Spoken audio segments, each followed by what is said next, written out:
So to pay our due respects and reverence, to properly revere Mary, is to give greater adoration to Almighty God, who is the divine artisan, who created so great a tapestry, so beautiful a jewel in his crown of creation. So it's not, well, you either love Mary or love Christ.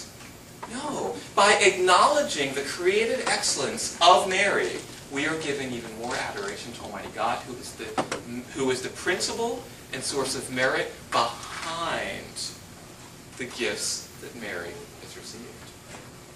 Okay? So Mary is the Immaculate Conception. Okay? Mary being sinless her entire life long, and Mary being conceived without original sin. Application. So let's consider Mary as the archetype of purity, of holiness, of obedience, of love. Do we seek to follow her example of purity and holiness by avoiding occasions of sin through what we hear and what we do? Do we seek to follow her perfect obedience of faith in Almighty God by trusting completely in His will and abandoning our own? Are we humble like Mary, realizing that truly, as John Paul reminds us, to serve is to reign? Do we love like Mary, willing the good of the other, of all, in every particular circumstance?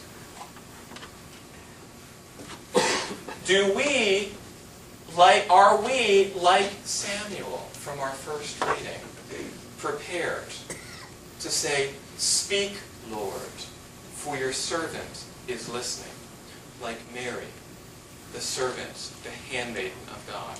And are we prepared to say to the Lord, "Here am I, Lord, I have come to do your will"? Okay. So in our own lives, do we seek to be like Mary, the Mother of God, the sinless one, okay, in order to most perfectly adore the perfect, sinless one, creator of heaven and earth, Jesus Christ? Okay. All right. Third, Mary is ever virgin. Mary is the ever virgin, perpetually virgin Mother of God. Mary not only remained a virgin before the birth of Jesus, not only remained a virgin after the birth of Jesus, she also remained a virgin during the very act of the birth of Jesus. Which means that Jesus came forth from her womb like light passes through glass. Picture your window pane. The full radiance of the sun passes through that pane, but it does not in any way diminish the integrity of that pane. Similarly, the S-O-N Son enters the world through Mary, okay, in a similar manner. That Mary's entire being, not just her soul, but her very body, preserved from all form of diminishment, all form of anything that's lacking. Now, Mary being a virgin, let's look at it this way. It means that she dedicated her entire self over to God. She didn't share. She didn't share like we do in married life. She didn't share even her body with another man. So radical was her offering up and offering over of her sexuality to God that she gave God everything, body and soul. In our lives today, by way of application, Mary's example today, for those of you who are single, looking out probably not so many, but for those of you who are single, are you open to the possibility that God is calling you to religious life, to follow Him in virginal chastity?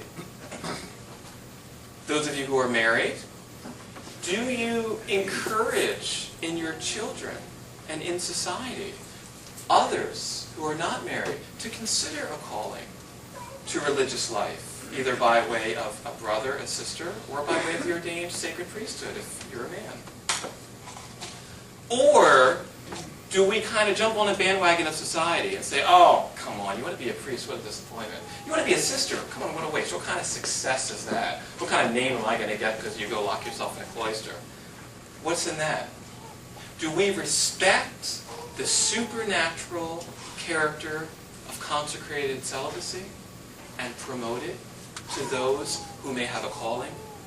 Or do we discourage those among us, women, men, discerning religious life, who might very well be called, but are disenchanted because so many people say, oh, that's a disgrace, that's only for people who can't get married, and all these other terrible things that I've heard, and I'm sure you have heard.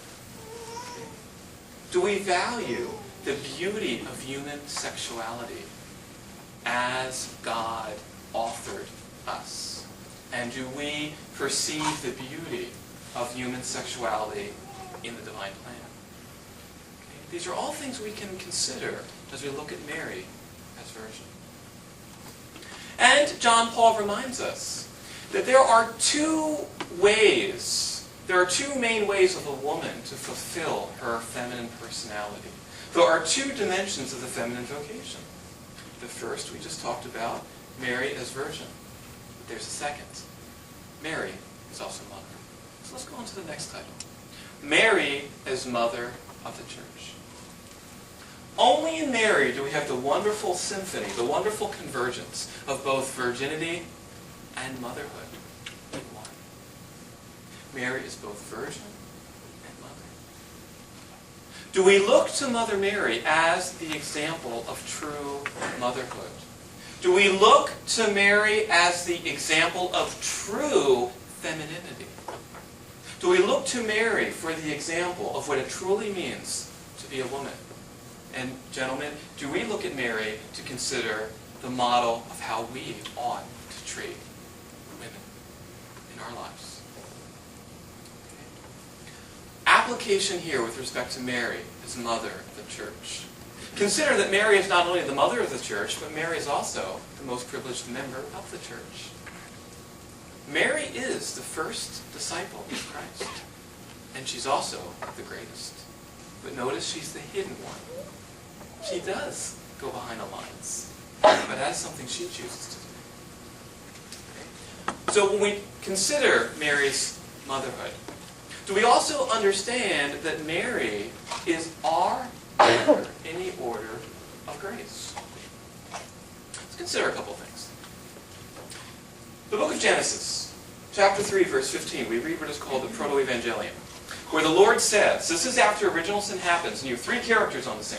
You have the serpent, okay, who is the devil. You have Adam, and you have Eve. And God says to the serpent, I will put enmity between you and the woman, between your offspring and her offspring. You, serpent, shall crush his heel, and he shall crush your head.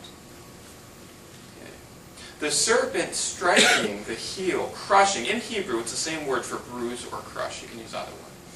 So when a serpent is crushing the heel of the offspring of the woman, that refers to the passion of Christ, his woundedness. But what happens if we're using the image of when a snake bites you and bites you in the heel? Okay, it hurts. You're going to get over it. Now let's take the image of this one who has a wounded heel, crushing the head. What kind of image is that? Destruction. Annihilation. Christ conquering Satan. Notice the cryptic reference. I would put enmity, that is complete and utter opposition, between you and the woman.